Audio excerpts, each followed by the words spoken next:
Bismillahirrahmanirrahim. Assalamu alaikum students. Today we start chapter number 2, real and complex numbers. What is real numbers? Real numbers, we recall the following sets before giving the concept of the real numbers.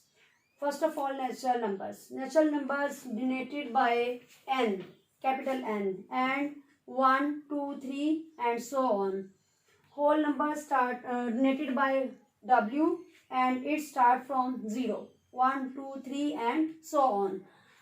Integers denoted by capital Z and these numbers start negative, ठीक है, -3, -2, -1, 0 and 1, 2, 3 and so on. इनको हम combine plus minus के साथ भी right कर सकते हैं. Clear students? Students, now we discuss set of real numbers.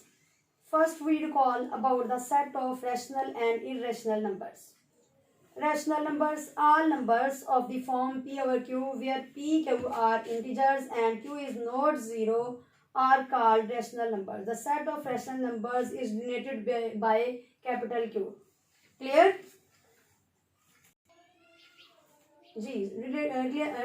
Rational numbers denoted by capital Q and p over q की फॉर्म में इसको राइट करेंगे. दैट्स मीन इसको फ्रैक्शन की फॉर्म में राइट करेंगे.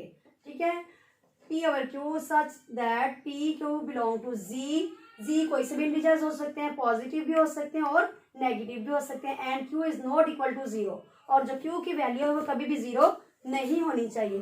Clear students? Now we discuss irrational numbers. Irrational numbers denoted by capital Q dash and x such that x belong to p over q and p goes from z and q is not equal to 0. That's mean कि हमारे पास जो value है हम उसको fraction की form में नहीं लिख सकते. जो इरेशनल नंबर्स की वैल्यूज होती हैं उनको कभी भी फ्रैक्शन में राइट नहीं कर सकते. For example, √2, √5 and pi. These values are not in the form of fraction. जी स्टूडेंट्स, इन इजी वर्ड्स में आपसे ये कहूँगी कि आप लोग जो इरेशनल नंबर्स होते हैं उनको फ्रैक्शन की फॉर्म में राइट नहीं कर सकते. दैट्स मीन आप इसको 1/3 या 4/5 इस फॉर्म में राइट नहीं कर सकते. Clear students? Students, there are two types of rational numbers. First, terminating decimal fractions and second, recurring and non-terminating decimal fractions. First of all, we discuss terminating decimal fractions. In terminating decimal fractions, the decimal fraction in which there are finite numbers of digits in its decimal part is called terminating decimal fraction. Finite numbers होते हैं बेटा महदूद या limited numbers. Clear? यहाँ पे for example हमारे पास है 2/5. अब 2 को अंदर रखें और 5 को बाहर रखें तो आप इसको जब डिवाइड करेंगे तो हमारे पास जो अंदर वाली वैल्यू है वो ग्रेटर है और बाहर वाली वैल्यू स्मॉलर है. दैट्स व्हाई हम पहले 0 लगा के पॉइंट लगाएंगे और फिर हम इसको डिवाइड करेंगे तो देखिए हमारे पास जो है वो इसका आंसर जो आ रहा है वो आ रहा है 0.4.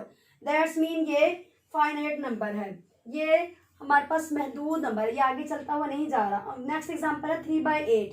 इसको अब जब हम डिवाइड करेंगे 3 को अंदर रखेंगे और 8 को बाहर रखेंगे, इसी तरह से हम इसको डिवाइड करेंगे तो इसका आंसर आ जाएगा 0.375. ठीक है, these are examples of terminating decimal fractions. Students, now we discuss recurring and non terminating decimal fractions. The decimal fraction non-terminating in which some digits are repeated again and again in the same order and its decimal part is called a recurring decimal fraction. That's mean अगर इसका एक ही digit बार बार repeat हो रहा है या 2 digits बार repeat हो रहे हैं जैसे 36 या 2, दैट्स मीन कि हमारे पास क्या है, recurring and non terminating decimal fraction है. और एंड जो सो ऑन चलता ही जाएगा, इसका एंड नहीं होगा. क्लियर? For example 2/9. हम 2 को अंदर रखते हैं, 9 के साथ इसको डिवाइड करते हैं तो हमारे पास जो आंसर आएगा वो 0.222 एंड सो ऑन ही चलता जाएगा, इसको कोई एंड नहीं है. तो दैट्स मीन ये recurring and non terminating decimal fraction है. उसके बाद हमारे पास है एग्जाम्पल 4/11. इसको हम डिवाइड करेंगे तो 0.36 सॉरी, इस तरह से सो ऑन चलता ही जाएगा, ये वैल्यूज का कोई एंड नहीं होगा. दैट्स मीन ये एग्जाम्पल भी हमारे पास किसकी एग्जाम्पल है, recurring and non terminating decimal fraction.